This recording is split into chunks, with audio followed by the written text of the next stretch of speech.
요한복음 17장입니다. 신약성경 요한복음 17장, 제가 가진 성경 178면에 있습니다. 13절부터 19절까지 말씀 함께 교독합니다.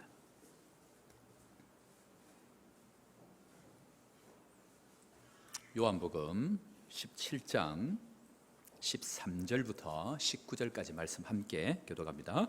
지금 내가 아버지께로 가오니 내가 세상에서 이 말을 하옵는 것은 그들로 내 기쁨을 그들 안에 충만히 가지게 하려 함이니이다.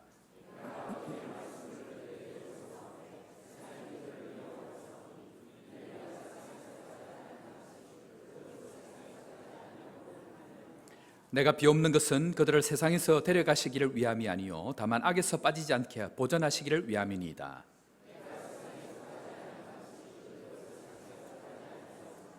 그들을 진리로 거룩하게 하옵소서. 아버지의 말씀은 진리니이다.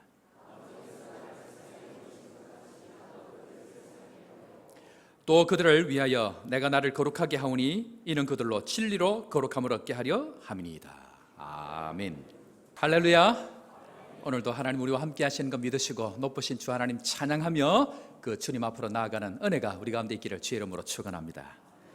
이번 주에 개인적으로 하나님 앞에 기도하고 또 주님 앞에 늘 나가는 시간을 가졌는데요, 불현듯 제 마음 가운데에 제가 없는 것 세 가지가 문득 생각이 나는 거예요. 제가 뭐가 없을까요?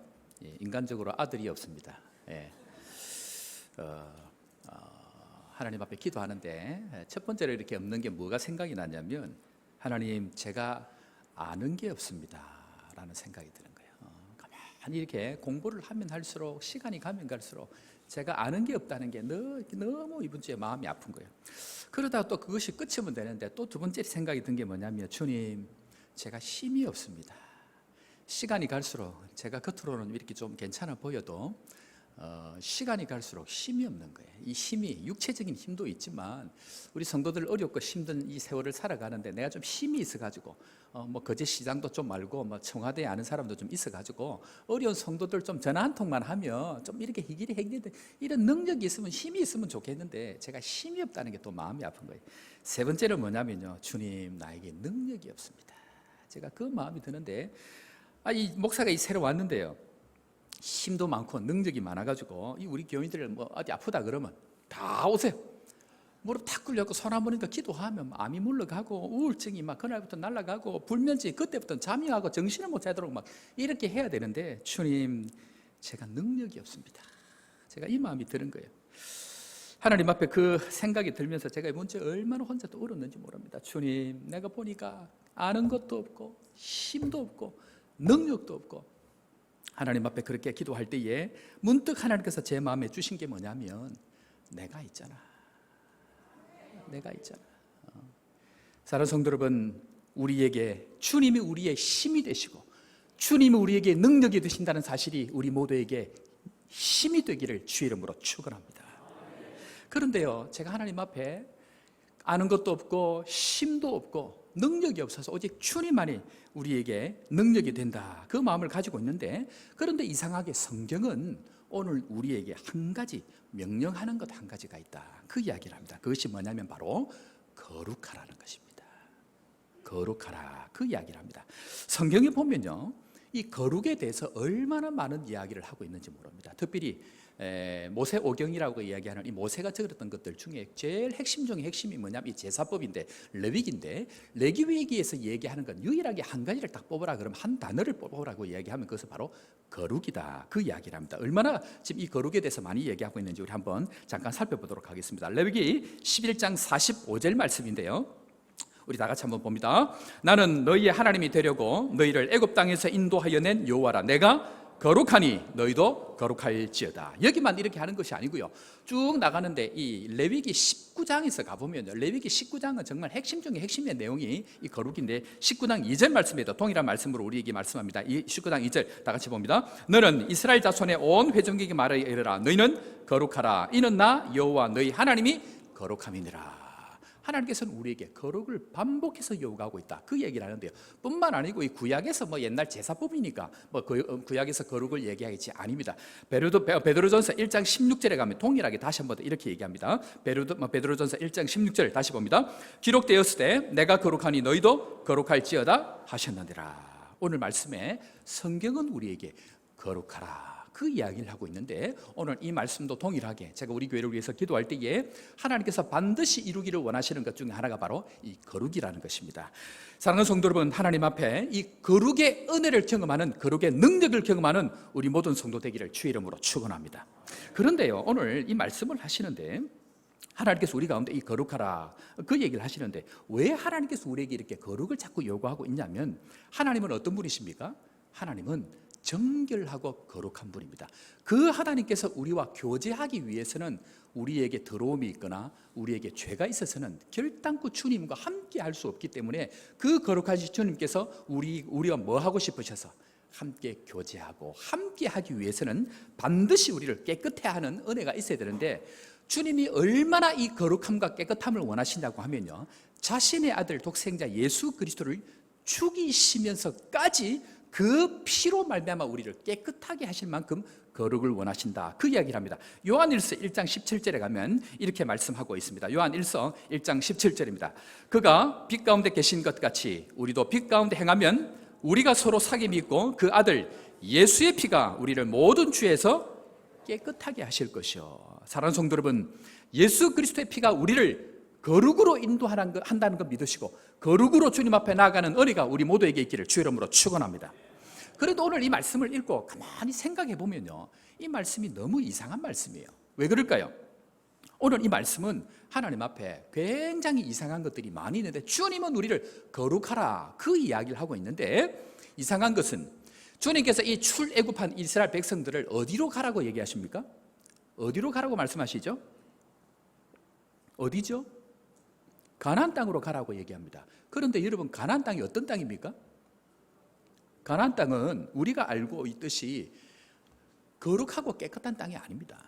가나안 땅은 온 우상을 숭배하고 있는 악하고 더러운 땅입니다. 얼마나 더럽냐면 주님께서 거기에 살아있는 것은 어떻게 하라 그랬습니까? 전부 다 멸절시키라, 완전히 박살내고 죽이라, 그 이야기를 하고 있다라고 얘기하는 것입니다. 아니, 주님이 우리를 거룩하라고 한다고 말씀하시면은 거룩한 어떤 성이나 에덴 동산이나 천국으로 우리를 인도할 것이지, 왜 이렇게 더러운 우상이 충만한 세상 가운데로 우리를 가라고 얘기하시고 거기로 우리를 인도하고 있냐 하는 말씀이라는 것입니다. 사랑하는 성도 여러분, 오늘 이 거룩을 제대로 알아서 주님께서 우리에게 원하시는 참된 거룩의 능력을 경험하는 믿음의 성도 다 될 수 있기를 주의 이름으로 축원합니다. 자, 오늘 이 거룩을 가장 먼저 우리가 생각을 해보려고 하는데요, 첫 번째로 이 거룩이 무엇인가, 이 거룩을 과연 주님께서 우리에게 뭐라고 말씀하시고 있는가 한번 따라하겠습니다. 거룩은 구별됨입니다. 거룩은요, 딴 것이 아니고 구별되면 거룩이다, 그 얘기를 합니다. 자, 우리 15절 말씀 우리 같이 한번 봅니다. 15절입니다. 내가 비옵는 것은 그들을 세상에서 데려가시기를 위함이 아니요 다만 악에 빠지지 않게 보전하시기를 원함이니이다. 이 거룩이란 뜻은 히브리어로 보면 카다시라고 얘기합니다. 이 카다시란 뜻은 어떤 것으로부터 구별되어져서 분리시키는 것을 바로 거룩이다, 카다시다, 그렇게 이야기합니다. 그러니까 거룩은요, 그냥 완전히 깨끗하게 순결하게 도개청청 자기 혼자 깨끗하게 두는 것이 아니고, 어떤 한 가운데 있지만 그들을 거기서 분리해내는 것, 그것을 구별되게 만드는 것, 그것이 바로 거룩이다, 그 이야기를 하고 있다라는 것입니다. 그런데 오늘 성경은 이상한 얘기는, 제가 조금 전에 말씀을 드렸습니다. 아니, 주님께서 그렇게 구별해낸다고 얘기를 하면 우리를 애굽에서 종되었던 것을 이끌어내 가지고 어디로, 저 좋은 천국으로 이끌어 가시든지 그 거룩한 상에 이끌어 가지고 우리를 하나님 앞에 거룩한 모습으로 만들어 가면 되는데, 우리를 어디로 인도하고 있다고요? 우리를 가나안 땅, 즉 우상이 충만한 땅으로 우리를 인도하고 있다, 그 이야기합니다. 이스라엘 백성들이 가나안 땅으로 갈 때에 이 가나안 땅에는 어떤 신을 섬기냐면 바알 신을 섬겼습니다. 바알 신은 한마디로 얘기하면 음란의 영입니다. 음란의 영이 충만해가지고 그 땅이 완전히 더러운 가운데 있어가지고, 좀 전에 말씀드린 듯이 모든 사람들을 다 멸절시키라고 이야기할 만큼 더럽고 추한 땅이 바로 이 가나안 땅인데, 주님은 우리를 그 가나안 땅으로 인도하고 있다, 그 얘기를 합니다. 그런데 오늘 이 구약에 있는 얘기만 그런 것이 아니고 예수님께서 오늘 이 마지막 기도를 하시는데 요한복음 17장은 예수님께서 십자가를 지기 전에 마지막 기도를 하고 있는 내용인데 이 기도에서도 오늘 이상한 기도를 하고 계십니다. 예수님께서 오늘 기도할 때 뭐라고 기도하십니까? 기도할 때에 우리를 세상으로부터 완전히 데려가는 것이 아니고 세상에 보낸다라고 얘기합니다. 세상에 둔다라고 얘기합니다. 세상에 데려가기를 원하는 것이 아니고 세상에 두고 거기서부터 악으로부터 지켜가기를 원하신다. 그 이야기를 하고 있는 것이 오늘 주님께서 마지막으로 기도다. 그 이야기를 하고 있다라는 것입니다. 사랑하는 성도 여러분, 사람들은요 복음을 오해합니다. 어떻게 오해하냐면 예수를 한번 잘 믿고 나면, 예수를 한번 믿고 나면 내 모든 죄가 사해져 가지고 그때부터 깨끗해져 가지고 나는 그 다음부터는 아무 때나 살아도 괜찮다고 다 주님이 하실 건데 뭘 그렇게 애써서 사느냐고 그 얘기를 하는데 아니요. 성경은 그 얘기를 하는 것이 아니고요. 성경은 3단계를 이야기합니다. 자, 우리가 구원받을 때에 어떻게 구원을 받았습니까? 첫 번째로 구원을 받았다라고 이야기할 때는 그것은 바로 칭의를 얘기합니다. 뭘 얘기한다고요? 칭의, 즉 우리 몸 상태는 그런데 우리의 지위 자체가 거룩하게 되어졌다. 그 얘기를 합니다. 그래서 칭의를 통해서 우리는 과거에 구원을 받았다라고 이야기합니다. 두 번째로 구원을 어떻게 한다고요? 구원을 이루어가고 있다 이야기합니다. 이 말은 무슨 말입니까? 성화를 얘기하는데 이것은 우리가 죽을 때까지 주님 앞에 설 때까지 날마다 거룩하여져 가는 성화의 과정, 성스럽게 변하여져 가는 과정이 바로 이 땅 가운데 있는데 그것은 바로 구원을 이루어 간다라고 얘기합니다. 마지막 세 번째는 뭡니까? 구원을 이룰 것이다 라고 얘기합니다. 이것은 완전히 우리가 이루어지지 않았지만 어느 시점 어느 때인가 주님께서 우리를 완전히 변화시킬 그때 그 구원을 향해서 나아가는 그 마지막 구원, 그것을 바로 영화다 그 이야기합니다. 구원의 3단계 뭐라고요? 첫 번째 칭의, 그 다음에 성화, 그 다음에 영화. 이 과정을 지나가는데 칭의와 영화 사이에 있는 과정이 바로 성화의 과정인데 이 성화의 과정 가운데 우리는 날마다 거룩함으로 주님 앞에 나아가게 되는 것, 바로 그 상태에서 주님께서 우리에게 거룩하라 그 이야기를 하고 있다라는 것입니다. 자, 베드로전서 1장 15절에 가보면요 우리에게 이 성화와 관련되어 있는 내용 가운데서 주님께서 이렇게 말씀합니다. 베드로전서 1장 15절입니다. 오직 너희를 부르신 거룩한 이처럼 너희도 모든 행실에 거룩한 자가 되라. 이 땅 가운데 살아가면서 우리 행실 자체가 거룩한 모습으로 변화되어져야 한다 이 얘기를 하고 있습니다.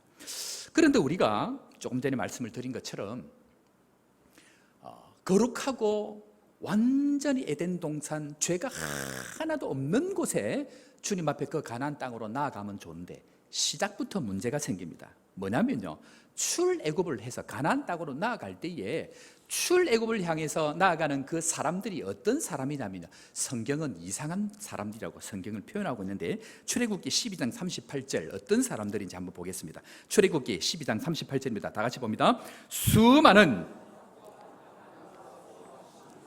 그들과 함께 있으며 뭐라고 얘기합니까? 어떤 사람들이 있다고요? 잡족인데 그냥 잡족이 아니고 수많은 잡족이라고 얘기합니다. 출애굽을 하려고 사람들이 나온다고 나왔는데 그 가운데에 그냥 있는 사람들이 아니고 오만 니나 내나 할 것 없이 모든 잡족들이 섞여 있는 가운데에 주님께서 원하는 게 뭐냐면 너희는 거룩하라, 내가 거룩하니 너희도 거룩하라 그 이야기를 오늘 하고 있다라는 것입니다. 사랑하는 성도 여러분, 수많은 잡족 가운데 산다고 수고가 많으십니다. 옆으로 돌아보면 잡족입니다. 오만 사람들이 다 섞여 있는 이 세상 가운데 우리는 지금 살아가고 있다 그 이야기를 합니다. 사람들이 너무 힘드니까요 사람들이 뭐라고 얘기하냐면 또 주로 TV에서 뭘 보냐면 나는 자연인이다 이런 거 보고요 정글의 법칙 이런 걸 주로 봅니다. 저도 예외가 아닙니다. 저도 집에 들어가면요 아이들이 집에 딱 들어가는 순간 벌떡 일어나가지고 저를 맞아줍니다. 그리고는 딱 주는 게 뭐냐면 리모컨을 딱 줍니다. 그리고 아빠 보시옵소서. 그리고 자리를 쫙 마련해 줍니다. 그리고 아빠 정글의 법칙입니다. 이럽니다. 사람들 본성 가운데에 이 세상 사는 것이 힘드니까요 그런 것들을 자꾸 요구하고 그런 것들을 꿈꾸는 거예요. 제가 우리 교회 신방을 가서 이렇게 이 집사님들 몇 번 만나 보니까 목사님 저는 저 푸른 초원 위에 그림 같은 집을 짓고 저 산에 들어가고 나는 자연인이다 이거 하고 싶습니다. 그 얘기를 하는 거예요. 제가 신방할 때는 막 이 은혜가 깨질까 봐 그 얘기 안 했는데 나는 자연인이다 하고 들어가 보면요, 1, 2년 안에 다 팔고 나옵니다. 왜 그럴까요? 들어가 본들 거기서 거기인 거예요. 여러분들 우리 남아공이 전 세계에서 관광지로 굉장히 유명한데요, 남아공은 정말 좋습니다. 경치가 좋아하고 백인들이 지난 400년 동안 이 땅을 차지하려고 얼마나 많은 전쟁을 했는지 모릅니다. 정말 저 푸른 초원 위에 그림 같은 집을 짓고 사는 사람들이 남아공 백인들이었습니다. 그런데요, 거기에 보면 그림 같은 집을 짓고 사는데 이 개들을 좋아하고 집 안에도 개를 키우거든요. 그런데 아침에 일어나면 주인들이 뭐 하는 줄 압니까? 잔디밭에 개 똥 치웁니다. 멀리서 보면 뭐라고요? 그림 같은 집인데 가까이 보면 똥밭이다, 똥밭. 이것이 우리의 인생입니다. 이와 같은 한계들을 가지는 것이 바로 우리의 인생인데, 우리는 뭔가 꿈을 가지고 어떤 세계 거룩한 곳에 가면 뭔가 되어질 것처럼 생각하는데 절대로 그렇지 않다라는 것입니다. 오늘 이 이야기와 똑같은 얘기가 누구에게 일어났냐면요, 베드로에게 일어난 거예요. 베드로가 어느 날 예수님께서 베드로야 가자, 그래서 어디로 갑니까? 산 꼭대기로 올라갑니다. 그래서 거기에 갔는데 가만히 보니까 예수님께서 전에 예수님이 아닌 거예요. 예수님이 가만히 보니까 완전히 변화되어져 가지고 예수님이 지금까지 생각했던 그 사람이 아닌 거예요. 그러니까 이 베드로가 황열경에 빠져가지고 예수님, 이곳이 좋사오니 뭘 짓고 초막셋을 짓고 이곳에 삽시다 라고 얘기하니까 예수님께서 딱 한마디 합니다. 됐다, 내려가자. 됐다, 내려가자. 우리가 내려가야 될 것은 저 산밑이다. 여기 거룩한 곳이 아니고 저 산밑이 바로 우리가 살아야 되는 곳이다. 그 이야기를 하고 있다라는 것입니다. 그래서 사랑하는 성도 여러분, 우리가 살아가는 삶의 현장은요, 거룩한 곳, 정말 에덴 동산이 아니고요, 오만 잡족들이 다 섞여 있는, 수많은 잡족들이 섞여 있는 그곳에서 주님께서 거룩함을 원하시고 있다라는 것입니다.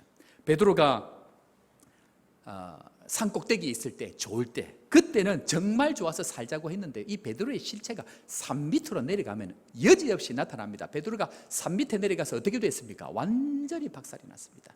완전히 박살이 나서 인생이 완전히 거들이 나가지고 원래 자기 고향으로 돌아가가지고 할 일 없이 자기가 원래 하던 그물을 던지는 사람으로 돌아가 버렸는데요, 사는 성도 여러분, 이 좋을 때에 또 좋은 사람들이 있는 곳에서는요, 나의 신앙이 어떤지 모릅니다. 내가 좋을 때, 내 인생이 잘 나갈 때, 그때는요, 그 사람 신앙 절대로 안 나타납니다. 내 인생이 잘 풀리지 않고 내 뜻대로 되지 않고 내 인생의 공고와 핍박을 경험할 그때 진짜 그 사람의 신앙이 나타나게 된다라는 것입니다. 때문에 저는요, 사람들을 볼 때에 좋을 때 절대로 사람들을 믿지 않습니다. 잘 나갈 때, 아무 일 없을 때 저는 그 사람의 믿음을 믿지 않습니다. 언제요? 내 뜻대로 되지 않을 때, 어려움을 당할 때, 내 길이 막힐 때, 내 인생의 공고함을 당할 때, 그때 그 사람의 진짜 믿음이 나타나기 때문에 주님께서는 우리를 수많은 잡족이 있는 그곳으로 우리를 끌어내고 있다, 그 이야기를 하고 있다라는 것입니다. 때문에 하나님은, 주님은 우리를 세상 한가운데 세우고 너희는 좀 구별되어서 좀 다른 인생을 살아봐라, 그 이야기를 하는 것이 바로 거룩이다, 그 이야기를 합니다. 사랑하는 성도 여러분, 제가 거제에 와보니까요, 이 차들이 제가 깜짝 놀란 거예요. 아니, 세상에 이런 대한민국도 있나? 제가 거듭 말씀을 드리지만 차가 제가 살던 외국에서 살 때보다 외제차가 더 많은 것 같아요. 그런데 제가 여러분들 한번 여쭤보겠습니다. 여러분들, 목사는 외제차 타면 안 됩니까? 안 됩니까? 우리 이일면 장로님 안 됩니까? 그래, 나는 우리 장로님들 너무 좋아. 이 얘기하면 우리 장로님들 다 된다 그러는 거예요. 나는 막 너무 좋아. 그런데요, 속마음은 뭡니까? 목사님은 좀 달랐으면 좋겠습니다. 그거 아닙니까? 목사는 우리와 좀 달랐으면 좋겠습니다. 그것이 우리의 속마음 아닙니까? 세상 사람 다 그렇게 한다 할지라도 목사님은 좀 우리와 다른 삶을 살아주기를 원하는 것, 좀 구별된 삶을 살아주기를 원하는 것, 그것이 바로 우리 성도들이 목사에게 원하는 것, 바로 그것이라고 생각합니다. 그런데 사랑하는 성도 여러분, 세상은 어떨까요? 세상은 우리 성도들을 향하여서 세상과 같기를 원할까요? 아니요. 세상은 우리를 향하여서, 적어도 우리는, 예수 믿지 않는 우리들은 세상에 살고 정욕에 이끌려 살고 먹고 마시는 것 때문에 이렇게 살지만, 적어도 교회는 이렇게 살아서는 안 된다는 것을 그 마음 가운데 가지고 살기 때문에 교회를 향하여서 적어도 당신들만은 다르게 살아다오라고 그 마음을 교회를 향하여, 성도들을 향하여 가지고 있다는 것입니다. 마찬가지입니다. 사랑하는 성도 여러분, 주님도 우리를 향해서 동일한 마음입니다.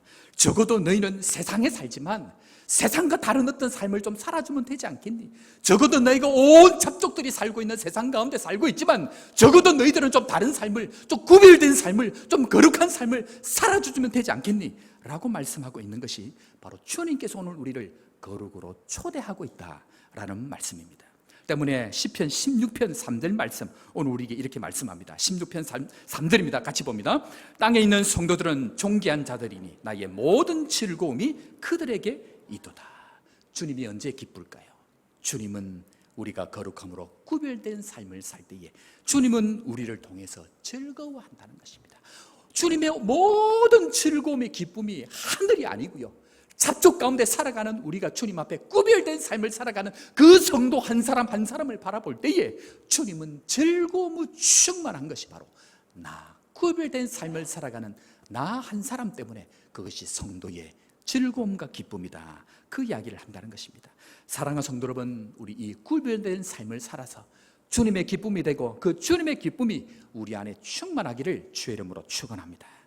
자, 그렇다고 하면요, 이 거룩한 삶을 어떻게 살 수 있습니까? 어떻게 하면 이 구별된 삶, 거룩한 삶을 살 수 있냐는 것입니다. 그것은 바로 진리로 거룩함을 이루어 갈 수 있습니다. 17절, 19절 말씀인데 우리 17절, 19절 같이 한번 보겠습니다. 17절입니다. 그들을 진리로 거룩하게 하옵소서. 아버지의 말씀은 진리니이다. 19절 말씀입니다. 또 그들을 위하여 내가 나를 거룩하게 하오니 이는 거룩함을 얻게 하려 함이니이다. 사랑하는 성도 여러분, 진리는 뭐라고 얘기합니까? 진리는 말씀이다. 아버지의 말씀이 진리다, 그 이야기입니다. 우리는 딴 것으로 사는 것이 아니고 무엇으로 삽니까? 말씀으로 살아간다, 그 이야기를 하고 있습니다. 말씀으로, 말씀 대신 진리로 우리의 삶이 거룩하게 되어지는 은혜가 우리 모두에게 있기를 주의 이름으로 축원합니다. 그런데 이 진리의 말씀으로 따라가려고 하다 보니까 완전히 반대되는 개념 하나가 있습니다. 그게 뭘까요? 구약의 진리의 말씀에 반대되는 개념 한 가지가 딱 나타납니다. 그게 뭘까요? 그것은 바로 떡입니다. 경상도 발음으로 떡이 아니고 떡입니다.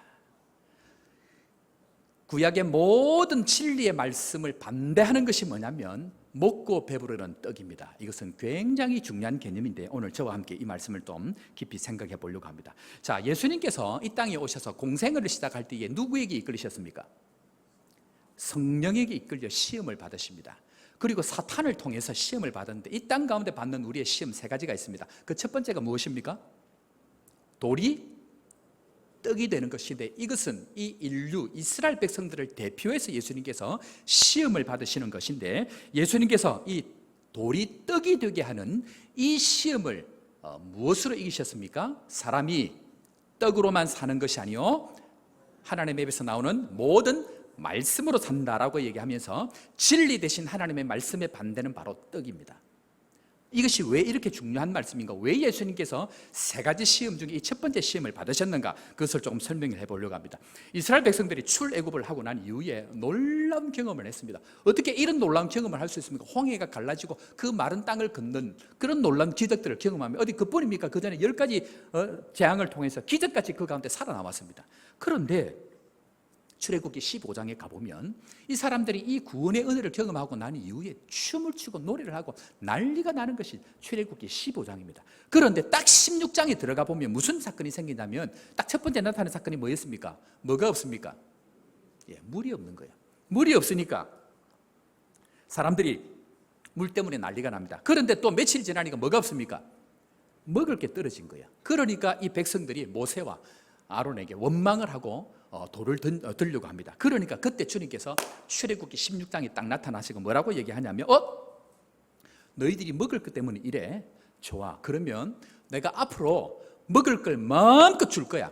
그리고 너희들이 이 먹는 것을 배불리 먹는데 그냥 먹는 것을 만나만 주는 것이 아니고 아침 저녁으로 내가 줄 텐데 아침에 뭘 줍니까? 만나를 주시고 저녁에 뭘 주십니까? 메추라기를 통해 가지고 여러분들 이 단백질이잖아요, 그죠? 이 단백질 탄수화물을 완전히 공급을 하게 해가지고 40년 동안 단 하루도 거르지 않아 내가 줄 거야라고 얘기합니다. 그리고 40년 동안 정말 하나도 하루도 거르지 아니하고 만나와 메추라기를 엄청 먹었습니다. 배불리 먹었습니다. 남아가지고 모아놨더니 그게 다 어떻게 됐습니까? 다 썩어버렸습니다. 그만큼 하나님께서 축복을 해주셨습니다.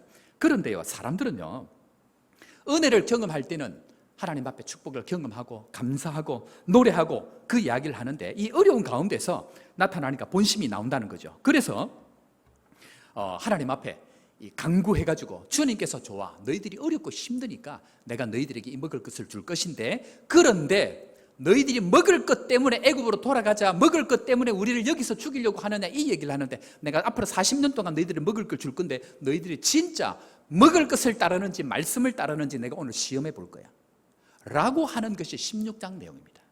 그래서 주님은요, 배가 고파서 어렵고 힘들어할 그때에 내가 마음껏 앞으로 줄 거야. 그리고 정말 너희들이 원하는 것이 이루어졌을 때에 하나님의 말씀을 따르는지 아니면은 배부름을 쫓는지를 내가 오늘 볼 텐데, 지금부터 내가 너희들을 그걸 시험할 거야 라고 하는 것이 바로 만나 사건입니다. 그래서 예수님은 그 이스라엘 백성들이 어떻게 지낸 그 40년 동안을 다 아시고 그 첫 번째 시험했던 그것을 무엇으로 이깁니까?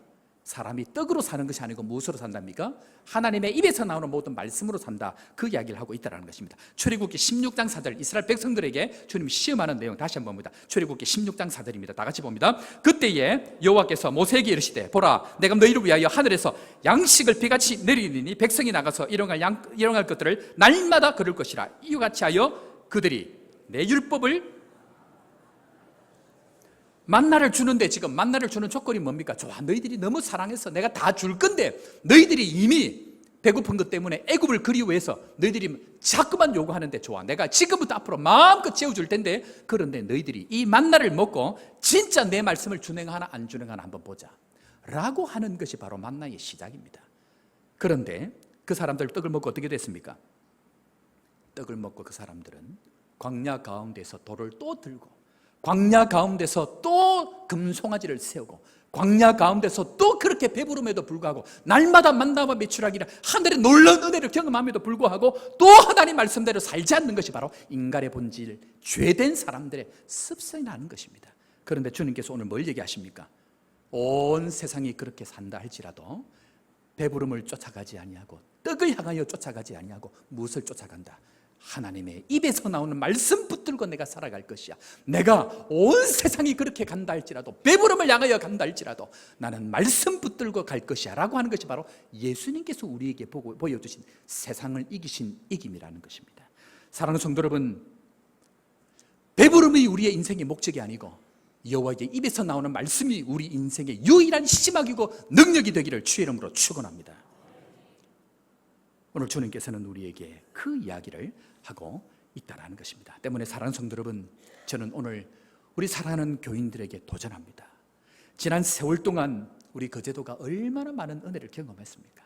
제가 지난번에도 한번 말씀드렸지만 이 이스라엘 백성들이 몇 년 동안요? 40년 동안 우리 거제도가요, 하나님의 은혜로 1973년, 1978년 삼성 대우 조선소가 들어오면서 지난 40년 동안 하나님의 놀라운 은혜를 동일하게 40년을 지났습니다. 딱 40년을 지났습니다. 그런데 우리가 얼마나 많은 은혜를 경험했습니까? 그런데 그 물질이, 그 배부름이 우리 인생을 진리 가운데로 인도합니까? 아니요.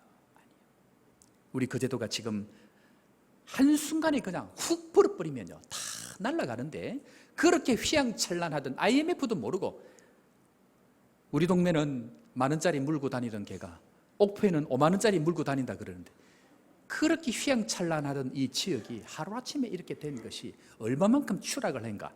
제가 뭘 조사를 하다 보니까요, 이 거제가 대한민국 1등인 게 16개가 있더라고요. 제가 오늘 한번 말씀드리겠습니다. 거제도 대한민국 1등, 앞에서 1등이면 좋은데 어쨌든 1등입니다. 봅시다. 대한민국 카드 연체율 1위, 대한민국 신용불량자 1위, 대한민국 파산자 1위, 대한민국 보험 해약률 1위. 저도 해약을 했으니까 오죽하겠습니까? 대한민국 이혼율 1위, 대한민국 아파트 공실률 1위, 대한민국 원룸 공실률 1위. 이 이야기를 듣는 순간 우리 교인들 가슴이 찢어집니다. 대한민국 상가 공실률 1위, 대한민국 아파트 경매 물건 1위, 자영업 폐업률 1위, 실업자율 1위, 부동산 하향률 1위, 대한민국 중소기업 폐업률 1위, 대한민국 학원 폐업률 1위, 대한민국 식당 폐업률 1위, 그리고 대한민국 자살률 1위. 사랑하는 성도 여러분, 그 제도는요, 하나님께서 놀라운 은혜를 이스라엘 백성들과 같이 40년 동안 풍부한 세월을 살았습니다. 그런데 40년이 딱 지나고 보니까 그 배부름이 우리 인생의 유일한 기쁨이 안 되더라는 것입니다. 그 배부름을 쫓아갔더니 온 대한민국 가운데 1위.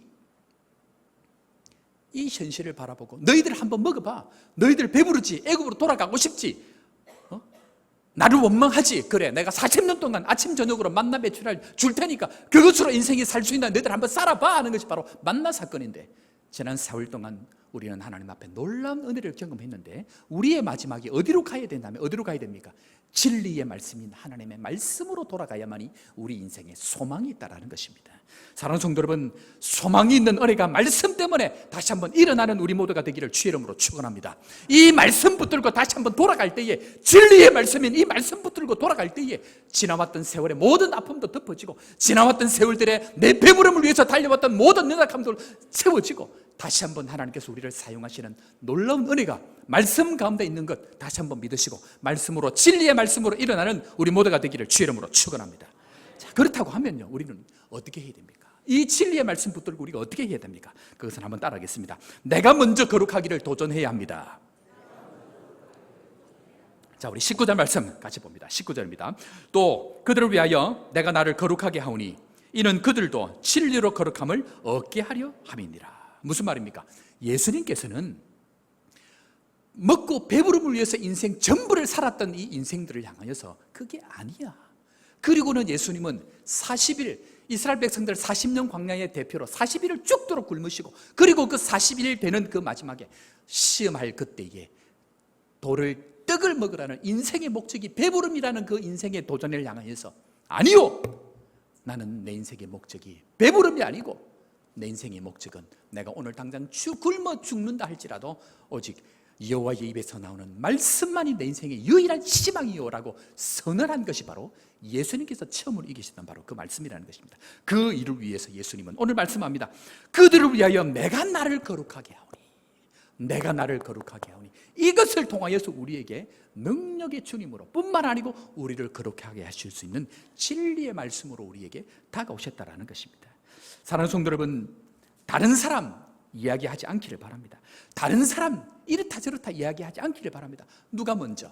내가 먼저 하나님 앞에 나를 거룩하게 하는 이 은혜를 경험할 때에, 거기서부터 주님 앞에 나 자신을 세워가는 이 은혜가 있을 그때에, 거기서부터 하나님 앞에 놀라운 은혜가 일어난다라고 말씀하고 있다라는 것입니다. 때문에 사랑하는 성도 여러분, 누군가를 살리려고 하면요, 우리가 영혼들을 구원하려고 하면, 우리가 다른 교회를 세워가려고 하면요, 다른 어떤 이야기를 하는 것이 아니고 누구를?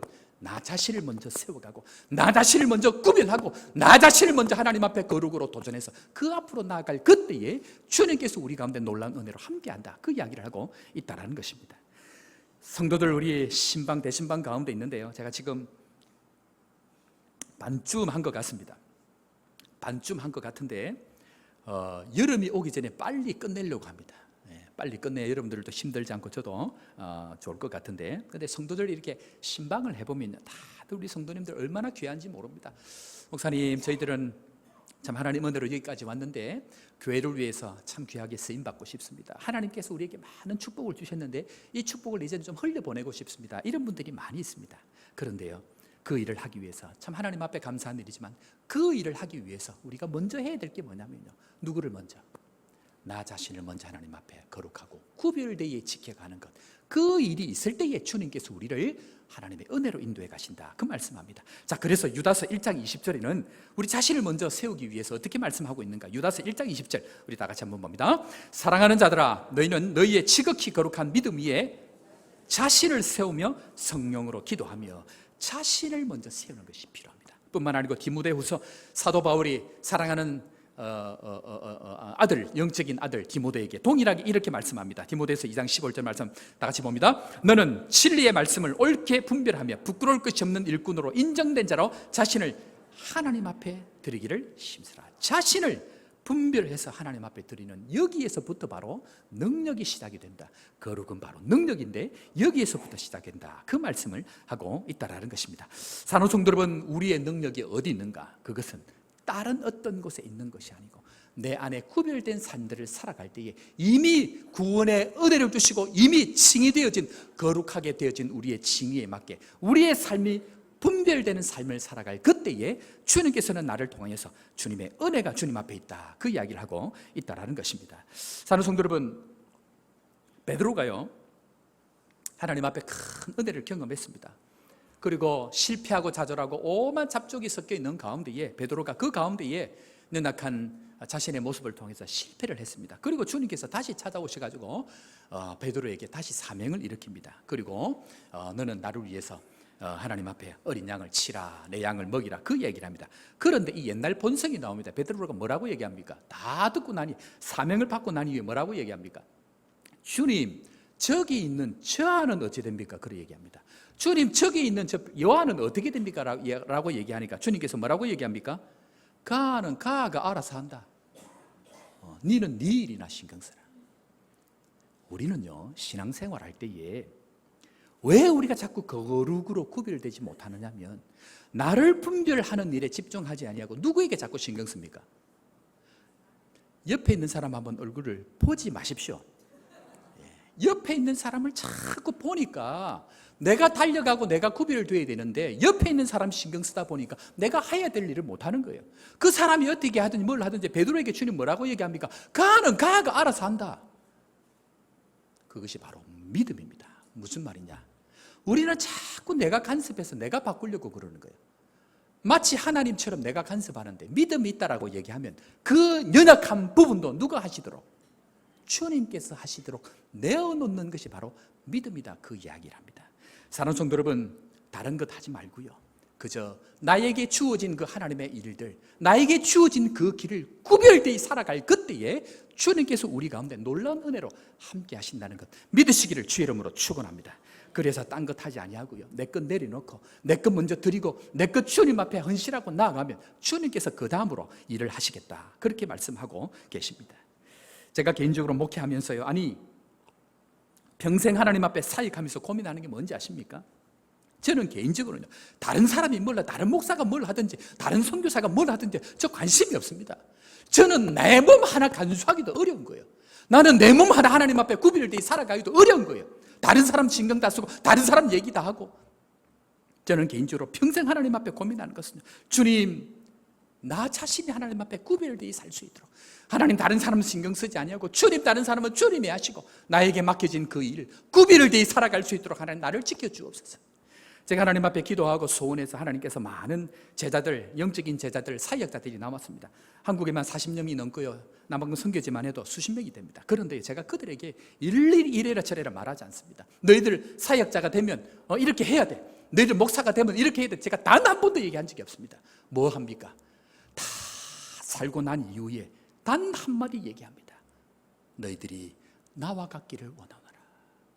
나의 연약함 외에 너희들이 나와 같기를 원하노라. 나와 같이 내가 하나님 앞에 거룩되이 살았던 그 삶을 가지고 우리가 이야기하는 것이지 나의 말로 나의 생각으로 변화되는 것이 절대로 아니라는 것입니다. 그래서 그들을 향해서 내가 가장 사랑하고 가장 아끼는 그들을 향해서 내가 늘 이 마음을 가지고 있는데, 사도행전 26장 29절 말씀에 성경은 우리에게 이렇게 말씀하고 있습니다. 바울이 이르되 말이 적으나 많으나 당신뿐 아니라 오늘 내 말을 듣는 모든 사람도 다 이렇게 결박된 그 외에는 나와 같이 되기를 하나님께 원하나이다. 사랑하는 성도 여러분, 우리 가운데에 우리가 지금까지 살아왔던 삶의 방식들, 나 외에 다른 것을 신경 쓰는 것 이제 그대로 내려놓고 주님, 이제는 내 인생에 주님 앞에 할 말이 있다고 하면 이제는 내 인생 나와 같기를 원하노라. 나와 같기를 원하노라. 구별된 삶을 통하여서, 거룩한 삶을 통하여서 이제는 나와 같기를 원하노라. 이 한마디 할 수 있도록 주님 앞에 믿음으로 나아가는 우리 모든 성도 되기를 주의 이름으로 축원합니다. 그런데 주님께서는요, 주님의 기쁨이 무엇인가? 13절 말씀 우리 다 같이 봅니다. 13절 말씀에 가보면 주님께서 주님의 기쁨이 무엇인가? 13절입니다. 지금 내가 아버지께 가오니 내가 세상에서 이 말을 하옵는 것은 그들로 내 기쁨을 그들 안에 충만히 가지게 하려 함이니라. 주님의 기쁨이 무엇입니까? 주님은 이 세상의 가운데 살지만 세상으로부터 자신을 구별해내고 세상으로부터 다르다는 것을 보여주는 그 삶이 기쁨이 충만하다는 것입니다. 그럴 때에 그 기쁨이 누구에게? 제자들에게 충만하게 줄 수 있다는 것을 아시기 때문에 주님은 그들을 위하여 주님 앞에 나왔던 그 마음이 구별된 삶을 통하여서 우리를 세워가시는 하나님의 방법이다, 그 이야기를 합니다. 사랑하는 성도 여러분, 주님의 기쁨이 우리 안에 충만하기를 주의 이름으로 축원합니다. 뿐만 아니고 거룩하고 구별된 삶을 통하여서 우리가 가진 그 기쁨이 누군가에게 전달되어져서 그 기쁨을 통하여서 그들이 변화되는 것이지, 말을 해서 그들을 간섭해서 그들을 이야기해서 변하는 것이 절대로 아니라고 이야기하는 것입니다. 우리 교회가 지금 증축을 진행하고 있습니다. 그런데요, 건축 헌금의 10의 1을 어려운 교회를 돕는다, 남들이 보면요 바보 같은 짓입니다. 우리 교회 몇 천만 원 더 드리면 조금 더 좋은 교회 지을 수 있지 않겠습니까? 그런데 주님께서 마음을 주시고 주님께서 말씀을 주셔서 우리 배부른 것 좀 내려놓고 우리의 생각, 우리의 마음 좀 내려놓고 주님께서 기뻐하는 것 좀 구별되게 하나님 앞에 거룩하게 좀 다르게 살아가기를 소원하며 주님 앞에 우리가 지금까지 그렇게 해오고 있는 것 아닙니까? 지난주에 감사하게 시청의 여러 가지 행정적인 부분들 신고를 하고 허가를 넣었는데 우리 건축위원장님 비롯해서 우리 건축위원들 수고를 많이 해주셔서 지난주에 모든 것이 허가가 났습니다. 감사합니다. 하나님께 감사하고 영광을 돌립니다. 그리고 우리가 이제 건축을 하기 위해서 또 여러 가지 이렇게 시공업체들을 정하고 있는 가운데, 그런데요, 우리 건축위원장님 하고 우리 몇 분 장로님께서 우리가 돕기를 원하는 우리 미자리 교회 가가지고 목사님하고 이야기를 나누고 의견 조율을 해가지고 어느 만큼 하기로 지금 잘 진행이 되고 있는데 결정을 한 게 뭐냐면 우리 교회하고 상관없이 그 교회 먼저 하자. 우리가 다 하고 그들을 하는 게 아니고 그 교회 그냥 할 수 있으면 6월 초부터 바로 진행하자라고 이야기를 합니다. 사랑하는 성도 여러분, 어떻게 보면요, 우리 거 다 하고 우리가 배부르고 내 거 다 챙기고 내가 다 되고 난 이유야 하면요 내가 좋을 것 같은데 거기에는 하나님의 기쁨이 없다라는 것입니다. 주님이 언제 기뻐합니까? 주님은 나의 배부름을 위해서 수고하지 아니하고 나의 어떤 것을 채우고 내 교회의 어떤 것을 채우고 가는 것이 아니고 주님이 기뻐하는 그 어떤 사람들을 세우기 위해서 조금 덜 배부르고 조금 더 배고픔을 참고 그래서 다른 사람들을 위해서 주님이 기뻐하는 말씀대로 살아갈 거기에 하나님의 충만한 기쁨이 있다는 것, 바로 거기에 주님께서 우리에게 원하시는 은혜가 있다는 것입니다. 사랑하는 성도 여러분, 이 일에 함께 해주시기를 주의 이름으로 축원합니다. 그렇게 갈 때에 주님께서 우리의 가운데에 거룩으로 구별로 함께 하신다, 그 이야기를 하고 있습니다. 그런데 성경은요, 주님은 이 말씀과 기쁨을 주시기를 원하지만 또 한 가지 우리에게 한 가지 더 말씀하시는데 그것이 바로 거룩으로 살아가는 사람들의 징표가 나타나는데 그 말씀이 바로 14절에 있습니다. 거룩을 살아갈 때는 반드시 이 일이 나타납니다. 우리 14절 말씀 우리 다 같이 한 번 더 읽도록 하겠습니다. 14절입니다. 내가 아버지의 말씀을 그들에게 주었사오매 미하였으나 이는 내가 세상에 속하지 않음같이 그들도 세상에 속하지 아니함으로 인함이 있다. 무슨 말입니까? 거룩으로 살아가는 사람들은요 반드시 세상으로부터 미움을 당합니다. 하나님 말씀대로 살면 살수록요 우리는 세상과 섞일 수 없는, 저 잡족들과 섞일 수 없는 거룩한 사람들이기 때문에 열심히 살면 살수록, 말씀대로 살면 살수록 반드시 미움을 당하게 되는 것이 거룩한 백성들의 모습이라는 것입니다. 사랑하는 성도 여러분, 힘드시지요? 사랑하는 성도 여러분, 아프시지요? 최선을 다해서 살았는데 참 내 마음 가운데 다가오는 것은 좌절이고 절망이고, 나는 그렇게 살지 않았는데 나는 왜 이렇게 어려움을 당해야 하는 그런 답답한 마음들이 우리 가운데 들지 않습니까? 살다 내가 도저히 내가 이제는 못 해먹겠다, 그 말을 이야기할 때 우리는 지금 거룩으로 잘 살고 있다는 것 믿음으로 확신하는 여러분들 되기를 주의 이름으로 축원합니다. 여러분들, 요셉이 말씀대로 자신을 거룩하게 구별해서 살다가 어디로 갔습니까? 어디에 갔죠? 감옥 들어갔습니다. 그런데 주님은 감옥 갔다고 죄인이라고 하지 않고 존귀한 자라고 얘기합니다. 말씀대로 거룩하게 구별되어 살다가 감옥 간 그것은 죄인이 아니고 주님은 우리를 향하여서 존귀한 자다, 그 이야기를 합니다. 사랑하는 성도 여러분, 힘드시지요? 사랑하는 성도 여러분, 내가 도저히 이래서 못 살겠다라는 이야기가 마음에서 절로 나오시죠. 그때 주님께서 잘 살고 있다라고 위로하시는 주의 음성을 들으시기를 주의 이름으로 축원합니다. 힘을 내시기 바랍니다. 우리는 지금 거룩의 한가운데 있다라는 것입니다.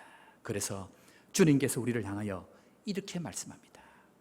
오른밤을 때리거든 왼쪽도 돌려대고, 오리를 가자고 하면 십리를 걸어가고, 속옷을 내어달라고 하면, 겉옷을 내어달라고 하면 속옷까지 내어주라. 그것이 바로 거룩으로 구별됨으로 살아가는 하나님의 백성들이 살아가는 믿음의 삶이다, 그 이야기를 하고 있습니다.